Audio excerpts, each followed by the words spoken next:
Hey everyone, it's Regina here from Live Your Best Life Coaching, and I would love to welcome you to our continued study, How to Listen So People Will Talk. This study is based on a book written by Becky Harling, and she teaches us to build stronger communication and deeper connections. Isn't that what we all need? For those of you that don't know me, I'm Regina Sanders. I am an ordained minister, a certified life coach, an author.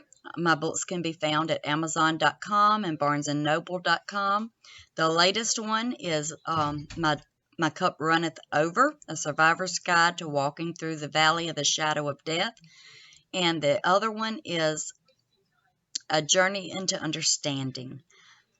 So take a chance and look them up on Amazon. Just search by title and add the author's name, which is Regina Sanders. I'm also a wife to a very loving husband. God truly blessed me with him. I call him my king, and he calls me his prayer queen. And I'm the mother of two very lovable, beautiful daughters. They're grown, but I just I can't praise them enough. I am so proud of my girls and so thankful for them. And listen, I am thankful for you, those who follow, those who listen, those who watch the videos and explore the website. I am so thankful for you. This would not be possible without you. It is my desire through these studies to bring value to you, to let you know that you are valuable, you are worthy, and you are so loved. So without any further ado, let's move into today's study, listening to a loved one who is depressed. This is so very important, and I believe today's lesson is going to help you with your family, with your friends, with your co-workers, with your church, and with your community. I believe this is actually going to help you help others. So let's get started. Some Christians seem to get especially twisted in their thinking over depression. Depression is a complicated medical condition that often requires medical expertise. So what we're going to learn in this study this week is in order to be an empathetic listening friend to a person struggling with depression, you need to understand the brain is much like a muscle. If you sprain a muscle in your ankle needs support, right? Similarly, if a brain is exhausted from excessive stress or trauma, brain needs support. Sometimes that support needs to be in the form of medication. Unfortunately, many well-meaning listeners offer advice when someone is depressed, and sometimes the advice can be dangerous. For example, I've heard some give the advice that a person should just get off their antidepressant medication. Unless you're a doctor, do not, under any circumstances, advise people to get off of their medication. Instead, offer an empathetic, listening ear and model genuine faith. So in the following slides, we're going to look at several ways to do this.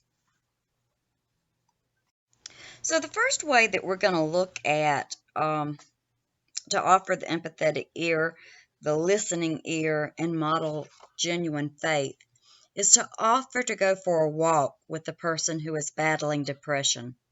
Because as you walk and listen, two very important things happen. Walking releases endorphins in the brain, and the person may begin to feel better. And listening will help them process their pain.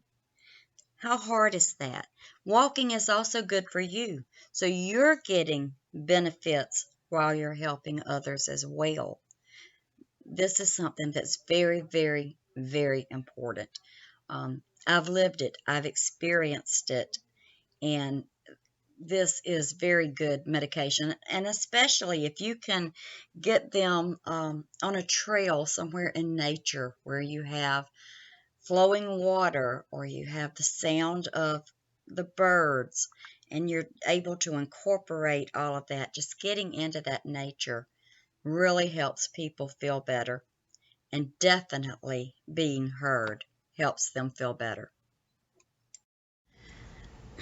Our second step is to ask gentle questions to help them shift their focus to God. Here are a few questions to get you started. Where do you think God is in your pain? How do you best feel His presence? And if they say music, then you might suggest worship music to help heal the pain they're feeling. Ask if there's anything that you can do for them. You know, running errands is a great practical method for encouraging the heart of someone who is battling depression, especially since depression zaps energy. All right, this next step is also very, very, very important. I can't express its importance easily enough, and that is to listen attentively for clues. If you hear any sign of suicidal thoughts, take it seriously and take action to keep that person safe. One way to do this is to ask questions to see if the person actually has a plan. Never, never, never agree to keep suicidal thoughts confidential, and do not validate suicidal thoughts. Instead, offer understanding, perhaps like this: I can tell you feel hopeless right now. What would make you feel hopeful in your journey? Would you like to join me in asking Him, God, to give you hope? There are no easy answers for severe depression. Therapy and medical intervention might be necessary. Sometimes, though, a person with depression simply needs to know that an empathetic person is cheering for them. Be the person that offers that gift. Now let's talk for a moment about the gift of empathy. Empathy builds a bridge to the heart of your friend. The gift of empathy can change the entire nature of a person's life. Once a person feels understood, valued, and connected, they have hope and far less hostility. They are more willing to collaborate and solve problems. They are more able to learn, to grow, and to create. In essence, when a person feels understood, he or she is able to thrive and become the person God created him or her to be. And if that's not good enough, by offering empathy, you build the foundation for when conflict arises. The bottom line is that when people feel understood, they don't explode as easily. Again, if people feel understood, when they feel understood, they don't explode as easily. In closing, as we continue with the gift of empathy, I want you to take a moment and pause right now. Imagine for a moment how different your family would look if family members offered understanding. Imagine how different your church might look if people consistently reached out to others with empathy. And imagine how different your company might look if people listened empathetically to each other. And finally, dream big. Imagine what a different world we could live in if people consistently offered empathy. That's what it's all about. That's it in a nutshell. These four things. So take out your journal, write down these four things, and write down what your vision is for these four things. Write down what you see, what you feel, what you experience in these four areas. And ask Holy Spirit to show you exactly how you can listen empathetically to others, to bring understanding to them, to give them hope in a time of desperation. And until next time, may the Lord bless you. May He keep you. May He make His face to shine upon you. May He surround you with His favor as a shield. and bring you His peace, which surpasses all understanding. Thank you for joining me today. It is my prayer that God blesses you abundantly this week, that you continue to come back, follow this blog, follow me on YouTube, and let's continue to learn together. Hey, do you have questions?